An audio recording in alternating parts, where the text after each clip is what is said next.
like we are going in a different direction. Maybe looking into some 1-4 here. And in isolation, the top matchup was fine. So, you know, the Fiora pick, I think, is completely acceptable. My main sentiments, obviously, would be, is this not going to be an echo of what happened in the previous game? Yeah, Echo wasn't picked here in this one, so... Yeah, it won't be an Echo. I'm not in the mood for jokes, so. Valdez. we are playing a serious game of League of Legends. Won't be an Echo in Game 2. Sorry, Chronicler. Yeah. So, Bertle, you know, maybe he can get something done there in the top side, try to drag some attention away, potentially. But again, there needs to be a difference in the bottom lane. That's really what we need to see. It needs to pan out a little bit differently because, you know, it's okay if Deft and, you know, Lucian Nami get ahead. There are ways to play from there, but you cannot get smashed as hard as you did in Game 1. As that says, I love you, Cloud Templar. Aww. And he is casting today. He is also married. Just Valdez making sure just that everyone's aware. Just, you know, just throwing it out there. Just making sure. You can love, you know, it's fine. Winning, Live Sandbox's winning plan, closer.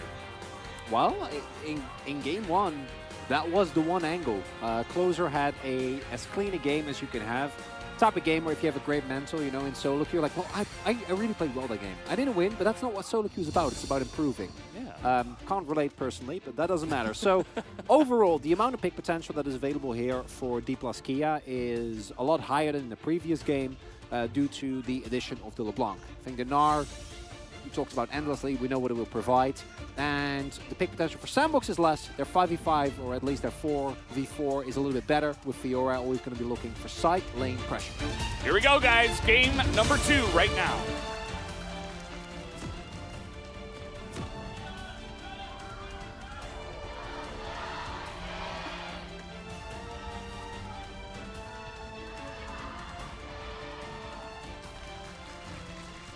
Fans still out in full force, cheering for this team, hoping for a better result in game number 2. Again, a better result doesn't have to be winning. I think Bertle's dead. Oh, he is going to Ghost. Okay, that's fine. Was expecting Canyon to make his way over to him, but starting with Twisted Advance is a really big feels bad man.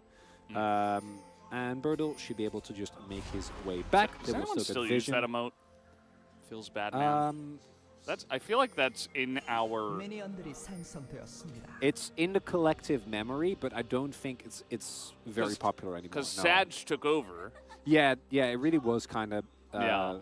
And then there's a lot of different... Yeah, there's a lot of different... iterations of that. Iterations. You know, there's like Smodge and... Bedge. Yeah. Bedge, no, Badge. I know. There's all the new ones and stuff. I don't keep up as much because... You know, I don't watch as much League anymore where there's chat involved. I just have to watch it now. As Closer going for the Electrocutor, actually want to highlight that. Cool little piece of tech here. Obviously gives you some extra burst potential. In matchups where you're looking at very short trades. And into LeBlanc, that does make a ton of sense. And all we can realistically ask for, even if D plus Kia are still the clear favorites in this game, is that it's better than last game. And as long as we get that, we will collectively take it in stride. Well, MD got all the minions from the first wave. It's a good start. So did Def. Okay. Yeah. Thank you, Valdez. Yeah, just trying to let you know. Here's Canyon. No. There is no vision here. No. He's got red buff. No. And he has Twisted Advance. No, okay, well, Envy is dead. That is the end of Envy. It's pretty quick. First blood. The Envy is not very happy with this. And again, I mean, this... I feel like after game 1, it should have been a little bit obvious that they are going to focus you down. But the ward not there on time.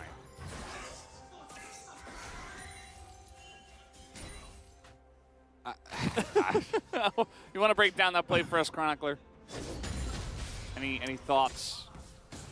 Yeah, Canyon clears bot side, paths toward bot, identifies that last time around The Liv Sandbox bot lane was often overextended. And free ganking opportunity. There isn't really an opportunity for Wheeler to go for a counter invade. He's in a position to do so, and Kenyon will be able to get this gank off without any repercussions whatsoever. He's a little behind on his clear. That is pretty much it. But you don't really care, you know? You still got your camps. And Deft got the kill. Again. Yeah, he got the kill. And I told you, Valdez, if we reach 50 minutes and the game stays bad, like you need to...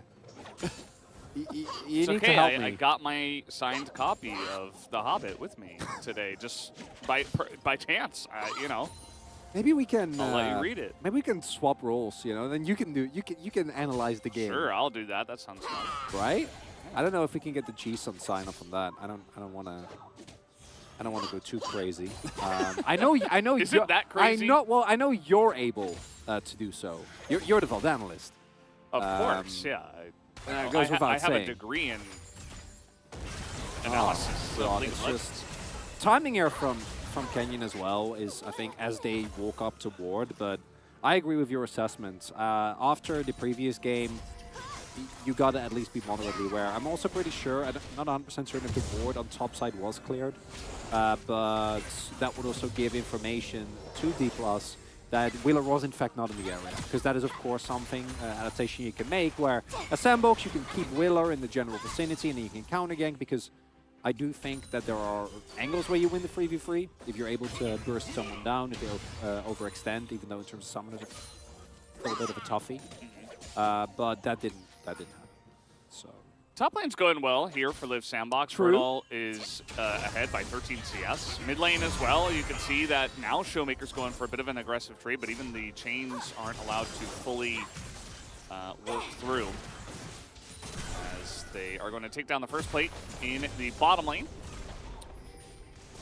First of probably more to come here. But Bernal's doing a great job. Mid lane, you can see that closer as well. His Electrocute is helping him out in some of these early trades.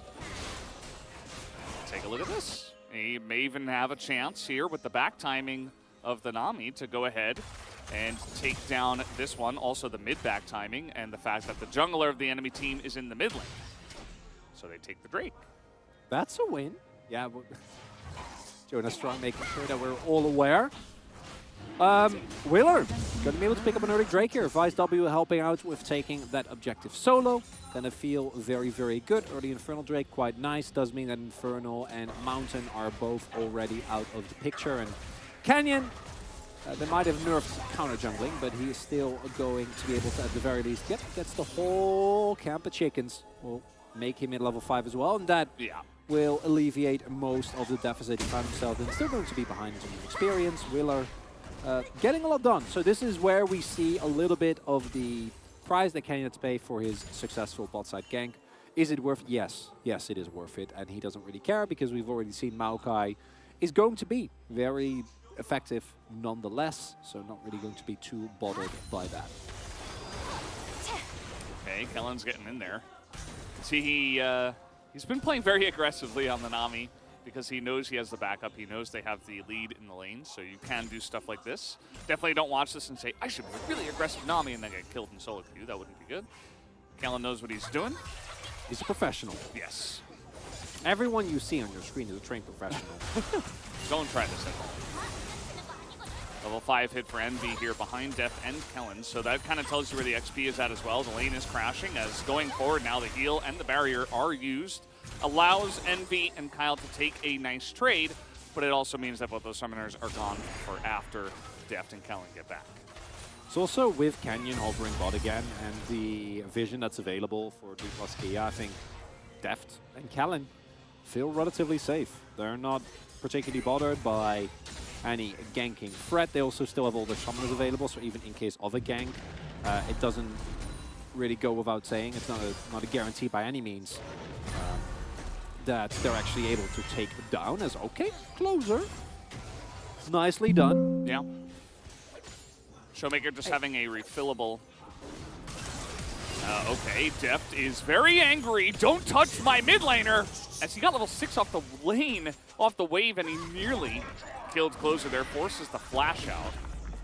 I really hope that 13.2 gets rid of Lucianami because the first game by Deft was a masterclass, right? Like the movement, the early pressure, it was perfect. But seeing Deft dash away from like 3 screens with the Nami buff is, oh boy, He it's doesn't a even roughie. have Gale Force. No, Okay. no. If he had Guild Force, Closer was dead, 100%. Yeah. But that didn't actually work out, right? Like, yes, Closer has to flash, but he's able to go back, able to go base. It relieves some of the pressure for Envy and Cow as well. So that is quite nice. While all of that was happening, Canyon got himself a Rift Herald, so this gold lead that is already there for D plus Kia. Surely to Balloon. And if this was the first game of the series, we'd be like, oh, ooh, rough showing from Sandbox, but we know. We have the information. We have the critical information. We are aware. We are aware of what could have been. So overall game state still very favorable for D plus Kia. Only one that is substantially behind is Canyon, which again, as Maokai, I don't think he's going to be too bothered. Showmaker a little bit, Just chilling. but yeah, not within any reason to feel upset or be worried about his performance on the LeBlanc. There's Gale Force. Gale Force online, It's here. 9.5 minutes into the game. Well, he got the 1 kill, and he has a 20 Yeah. CS lead. No barrier at the moment to heal as well, so I feel like Deft should probably go to lane and just look to all in immediately. Yeah. Would be the Okay. play. No Nice flash movement. here for Closer, but yeah, as you mentioned, he's able to get out. Into some good movements. As okay, little play up on the top side, just a very aggressive trade from Kana, really trying to force Bertle to go back as he was sticking around for quite a long period of time as the wave keeps being pushed in from Kana. As Kana gonna keep going. No teleport available for Bertle. Could ghost back to lane, but might want to keep it, especially against the Gnar. Becomes a lot easier to run you down if the lane is somewhat elongated. So Summoner both defensively and offensively very, very strong for the Fiora. Not going to give that up, but that does mean that now Bertle will be at a deficit. Here we go. But this time around, Wheeler is there. Which I thought Canyon was just going to throw his ult I mean, out. they know. They Yeah. know because he threw a sapling and they're not biting. Or they're not leaving, rather. Even so, I mean, probably could have looked for an angle, but I guess they just don't want to force it. They know Wheeler's there. Yeah. So they know that Liv Sandbox And Liv Sandbox knows that they know as well. Yeah, Liv Sandbox knows that they know that Liv Sandbox knows as well. There's too many layers to this, Veldas. Yeah. Goes pretty deep. And it's, okay, now they're going to do it. I mean, Wheeler's still here, as they are going to find a bit of harass, I suppose, onto Liv Sandbox bottom lane. Actually getting Kyle close. As in, we have Meganar. That riposte was not good. And look, Bertle will get out, at least. He is pretty fast. As in goes Showmaker. He's got the Nami buff. He's going in onto Wheeler. Will force another flash on that side. And Envy and Kyle both have to back away from this lane as the Rift Herald also is being pushed in. D plus Kia, they don't get any kills, but they're still getting a massive amount of wins just with the pressure that they are developing in the bottom side of the map. I'll take it. Good enough for me. So what's happening here is D plus Kia, now Kana with plated steel caps and Tempo in the lane has been able to relentlessly harass Bertle. We're getting very low, also doesn't have Ghost available anymore. He's so close to having teleport up. It's like, oh, give me the scraps of this lane. There's I a just wanna Khaled. teleport back. Should be fine, nonetheless. Meganar. Ooh, he's gonna go for a dive. Vi's coming. Yeah, Vice coming. I think Kana should know. I think he's going to get this one and try to back away. I think he tried to bait at the riposte there as bot lane turret falls. We're not talking about bot lane. We're looking at what's happening on top. And Wheeler's problem is that, not necessarily due to him, but just in general, a complete lack of control on the map for Liv Sandbox is that D plus Kia has had vision every single time anything has happened. And in case they don't have vision, they know, regardless, because of the game state or how their opponents are playing. So I feel like I've seen Wheeler clear like multiple wards, but jungle keeps getting lit up. Nothing illustrates this as well. Look at Showmaker right on one hand versus closer. Now, I didn't pay enough attention to see if Showmaker's taken Zombie War, which obviously would amp it up a little bit, but I think overall, it's... Liv Sandbox isn't able to get any control anywhere. The setup for Vi is not nearly as good as it was in the previous game. We have Cassante and Ari, both of which are amazing. And now you have Fiora and Azir. And Azir into, say, something like a Victor or an Orianna would be great, but into LeBlanc, it's kind of... Your setup isn't nearly as relevant. Yeah. And... the Nami gank. Very nice, as we do have him getting in, but also getting out, not committing to the kill. Closer has flashback again.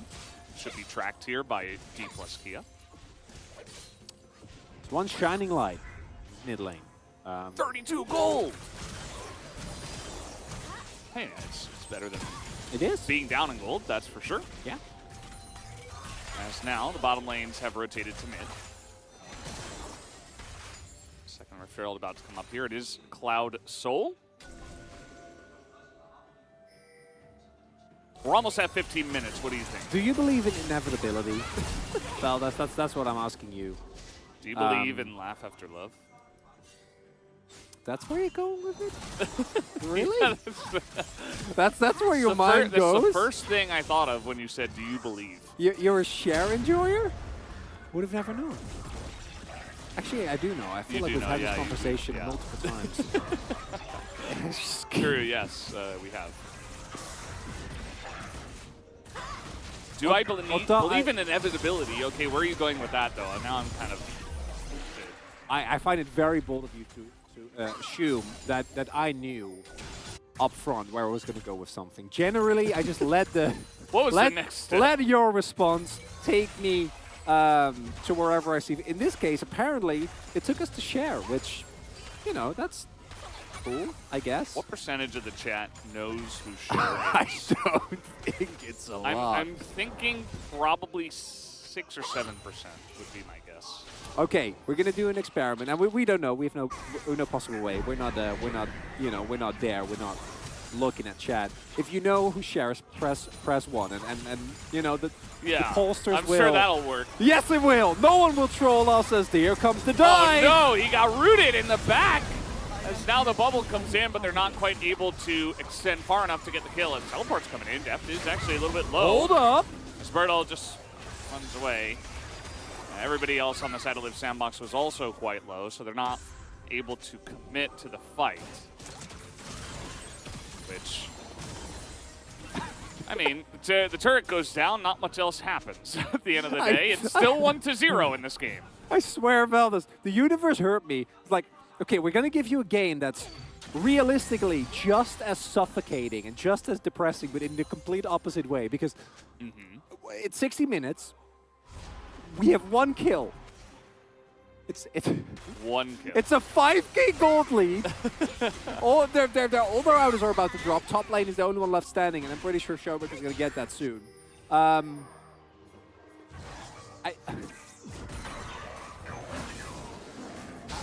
speechless. I have nothing left. Oh no, now they're trying to gank the LeBlanc. That's when you know things have gone south. That's, yeah, we've seen that before as well. And now they don't quite have vision in their own jungle, so you see that Bertle kind of has to back off the wave, doesn't know exactly where the enemy is. Great read by Bertle. Very nicely done. You know, to be honest, I thought you were going to say great analysis, Valdez, and now I'm a little bit disappointed.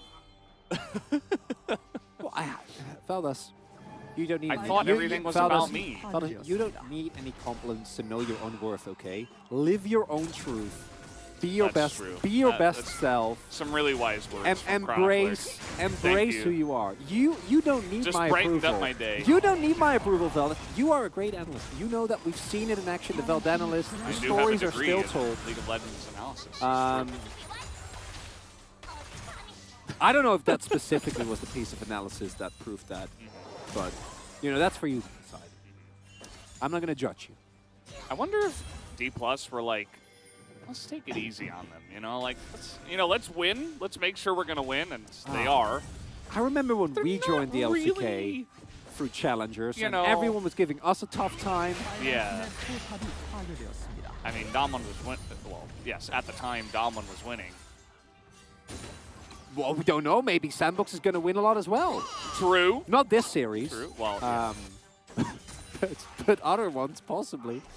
Could happen. Ah. The previous game was still worse. That's what I'm. That's True. what's We like, are holding on to that. We have said that a couple that's times what- now. That's what we're clinging on to. Yeah. Because this game is not giving us a lot. At least Deft hasn't Gale Force flash dashed anyone yet. Not too much usage of his Ignite this time around.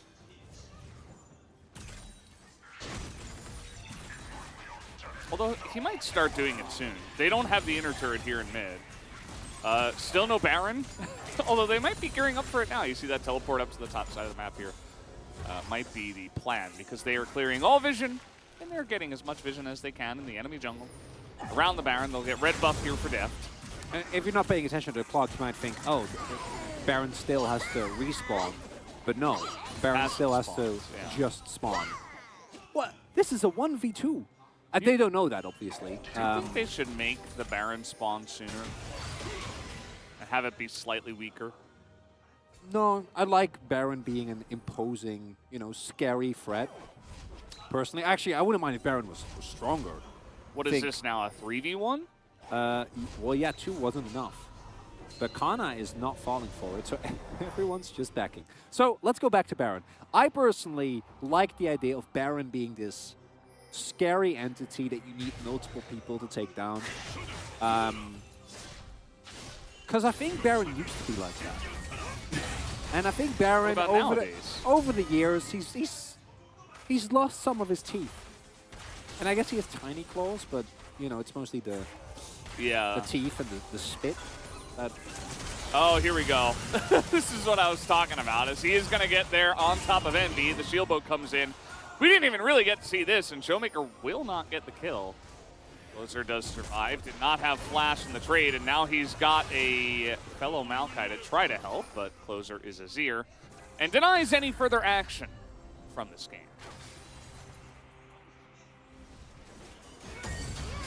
We have the sheet that has like the records of LCK all time. Just gonna go back to the fewest amount of kills in a game. Isn't it gonna be like? I think from the top of my head it's 3, right? It has happened now twice, and it's 3. It's 3. It's 3 kills, 3-0. So there is a possibility. There is a chance that we break records tonight. This is Sandbox, though, and I don't see them not throwing all their bodies into D+ as the end of the game approaches. Yeah, look at this, Willer. He's hunting. I don't know what I don't know what his method is. I think he's waiting for someone to walk by. Very fast. He has the blue pet. He is hunting. He is spotted. Oh no! And he will abandon the hunt. Short hunt. Okay, here comes the tidal wave. Nicely dodged here by Envy, as now he is both of them, actually. We'll have to flash away from Kana.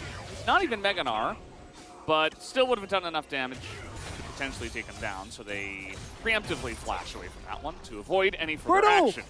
No! It's okay. He's going to get the turret, Could have maybe. come the bounty. Well... yeah, he's saving it for later. What do you think? Uh-oh. Wait, Envy's... wait, what? Okay, well, Envy's dead, I guess. He was alone in mid lane. I mean, he was beyond the inner turret that was dead and also next to the outer turret that was also dead. There must with no vision. There must have been a read. But I need to see the replay to know what read, because I'm also thoroughly confused. I think they just had zero vision, and he was like, I think they're on Baron, or I think they're on Dragon. So I could probably farm here, and then they just decided to bully Envy instead. It's not very nice. Would be the guess. I think that's what happened. Well, compared to last game, it's a lot better.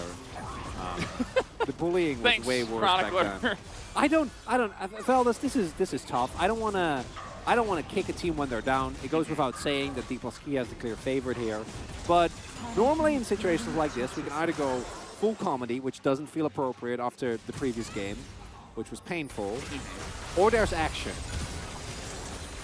But what if there's no action?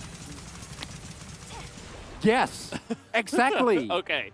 Then there are no good outcomes. Because we can't joke about this.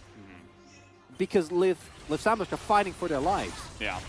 So, yeah, there's just no vision. Yeah, they just don't know. I think he saw Showmaker, though, at least.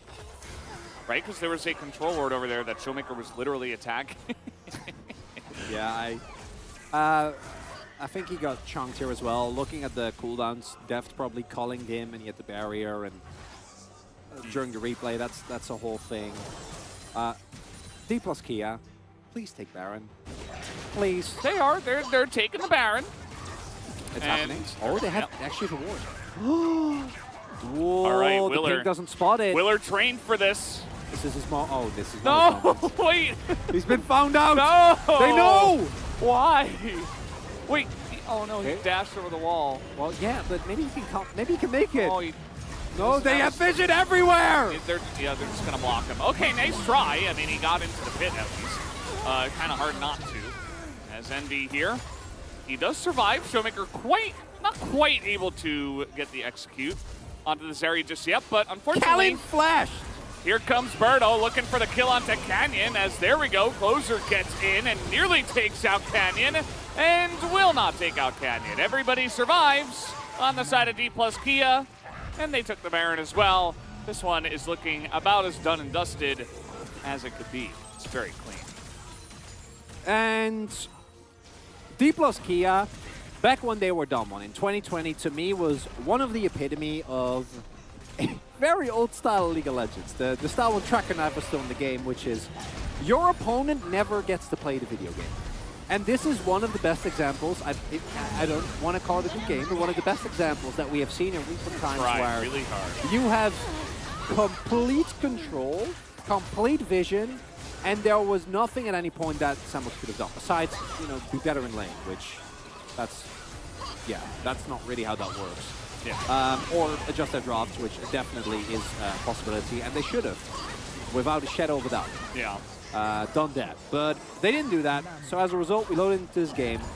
D+K got a lead, and reminiscent of Damwon in 2020, reminiscent of some of the best Korean teams that we have had in the history of League.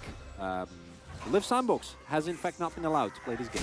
Yeah. And I don't know what else to really say. I think it's a couple of things. Like when we were in the draft, the Salty Runback, I was saying like one of the only reasons to do it is maybe to say, okay, we just need to play better as players, right? But I think as we're beginning to see now is that the discrepancy between the two teams in terms of skill level is too wide to even get practice, it feels like. Because it's kind of one of those things where you're playing a scrim or something and you just get boomed so hard in lane that it's like, okay, well, we don't even really, we don't get to practice early to mid-game transition or mid-game macro or anything because we're just losing the entire game, So we're often using not being allowed to play the game as a joke, right, when you get CC'd or something. But in this case, what happened is D+K in the early lane got a few leads. Then from that point onward, Liv Sandbox has two choices on any play. Surrender the play. Oh no. Or try to step up, and that happens. Right? Like, and if you're good enough, if you're a team that can match Okay. D+, well, Deft would like some more KDA. Thank you. That's what he said. Just gonna take a big bite. And now he is 5-0 as okay, getting in there. Nice little try from the Azir. Showmaker just trying to stay alive, to be honest. He doesn't want to die in this game. He's trying to get as good of a KDA as he possibly can. 10-0 right now to the side of D+K. And they will put an end to this game as they even go in to dive. And both of them, no, Deft actually will survive. So they give the 1 kill over. And they will not celebrate. They know they are an incredibly strong team. They did their job tonight. They got the 2-0. And that's what they came here to do. To match a performance that was this one-sided, we got to go back to 2021. We're talking DRX when they were in 10th place, when the team just couldn't get it together, right? When every single game was just incredibly rough. The one upside I do think for Sandbox is that, one, this is D+ Kia team, which by 5 out of the 9 teams was picked to win the entire league. And secondly, it's the first game of the season. But you have to just sit here and bask in awe at what D+ Kia did so. Not because it was exciting, but because it was not. Because it felt like after Deft got that kill, the game was over. Yeah, that happened when they were level 2. Yeah. The jungler was level 3. Yeah, no, I voted for Canyon. I didn't have a lot of options. It was Canyon or Deft. Seems like production voted for Canyon as well. He got the little shot from the camera after the game ended. Corral's like, yeah. Coral's like, yeah, he's You got the him guy. at level 2. You got him. Good job. Yeah, and in these kinds of games, it is difficult to declare a POG. Showmaker's like, okay, I will take off my mask and give you the nice little celebration. But even Showmaker knows he's been around the block. He's not going to overdo it. And this says, the important thing is death. Yes, he is very important. So D+ Kia off to a great start this week. A awesome performance against DRX in the first match of the week and 2023 and spring. And now they came over to Live Sandbox and stomped them. So definitely a lot of targets on their back in terms of teams who might be looking at them to try to figure out ways to defeat one of the strongest teams in the league. And the toughest part to me, if you're right now it's Live Sandbox, but I would not be surprised if Kwangdong Freaks, Nongshim Red Force run into very similar fates against this team, is what do you actually learn from this? Because the takeaway for these younger teams should be, what can you learn, right? Like, what can we develop? What can we do better next time? And in games like this, you go back to level 2, you're like, you can't die there. And then that's basically it. Yeah. Because everything that flowed forth, unless... Exactly. But if mistakes that big are happening on level 2, oh boy. Yeah. That's what I was saying. Like, you're not going to learn anything from the series just because you don't get a chance to play the game. So you're not actually getting practice. You're actually just getting body. And that's... It's not a good feeling. It's not a good feeling. It also doesn't improve you. So, to a certain extent, right? It makes your mistakes extremely apparent and obvious to not only you, but to everybody else, which is the rough part. That's the embarrassing part. So, maybe this creates like a super villain. Maybe NB comes back in the next series. He's like, I'm going to murder you guys. Like, you know what I mean? Like, maybe he will become so desperate and determined after this, where he's like, okay, I have a new level that I'm going to hit now after getting bodied this hard. That's all we can hope for, I think. It's that, and it's the drafts. There are a lot of the series that Live Sandbox is going to play throughout the course of... Is that the lowest damage? No. It's not. You just checked, so I assume that you know. I didn't just check, but yeah. It's definitely... Twitch made it very obvious for a long period of time, unfortunately. Yeah. So, yes, it can get worse. I personally believe that if Live Sandbox faces against the Nongshim, against the Kwangdong teams that very clearly are going to be more of in their own skill level, I'm hoping for more adaptations in the draft. That's all that you can realistically take from this series. Don't try to salty run back. Try something different. Yeah, pretty much. On the side of Live Sandbox. On the other side, D+, just confirms keep what doing we already what you're doing. Just keep being really good. You guys are great. Either way, guys, we've kind of said all that we knew how to say here on this cast. Wasn't an easy one, but let's see what the guys on the space have to say. Let's throw it over to Atlas and Wolf.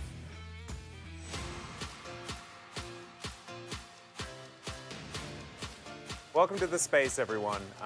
Yes, it is a bit of a sad time for Live Sandbox fans. However, if you are a D+ Kia fan, you'd be very happy about the outcome of this particular series. Absolute domination, Wolf. Not a whole lot to talk about, to be perfectly honest, because it felt like a run back of the last game. Things happening in eerie order. I think that the one thing that I will say, and I talked to you about this during the drafting phase of Game 2, is that I think Live Sandbox clearly came with a specific plan today, right? They wanted to play Zeri, Lulu into the Lucian Nami. They felt like, okay, they're probably going to draft that. They clearly opted into it twice, right? So that must have been what they were scrimming and prepping for today, knowing it's going to be a tough matchup. What can we learn? What can we do in this matchup here?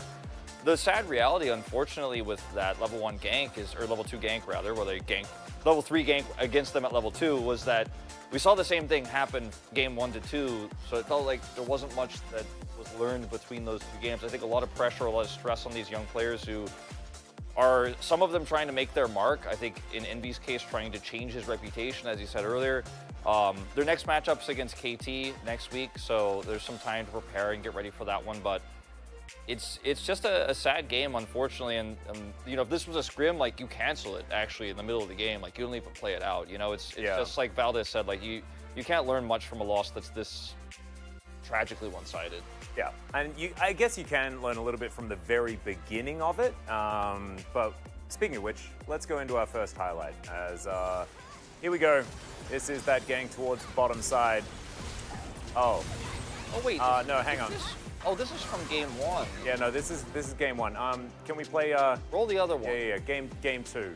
Game 2 is yeah. Here we go. Oh, here we go. Yeah, it's basically the same one, but this time Cannon doesn't have the flash. All right, yeah. Now it looks like Envy is coming up here to drop a ward. Kyle must have had his ward on cooldown. He also doesn't have level 3, so can't skate over the wall.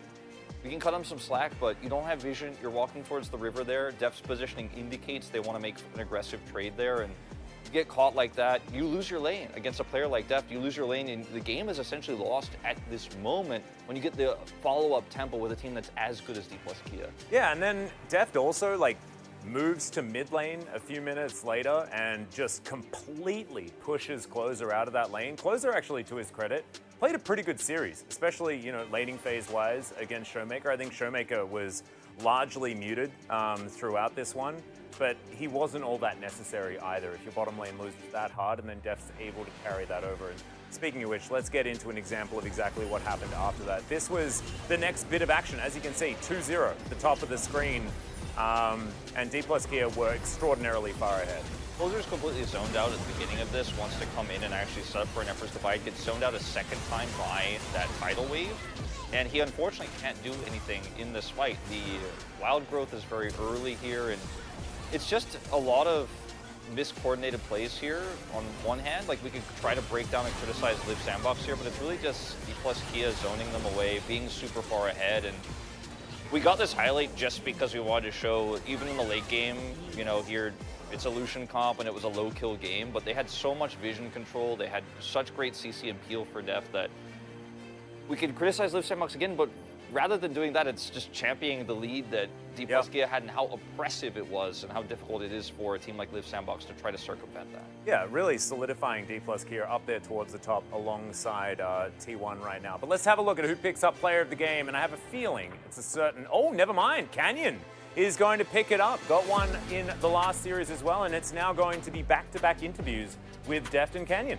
Yeah, I voted for Deft, not gonna lie, but I mean, this play right here, the repeat of game 1 gets Deft that first kill, and Deft didn't end up with the insane kill score they had in the last game, but they had a Rift Herald they dropped bottom side, so he gets a ton of money.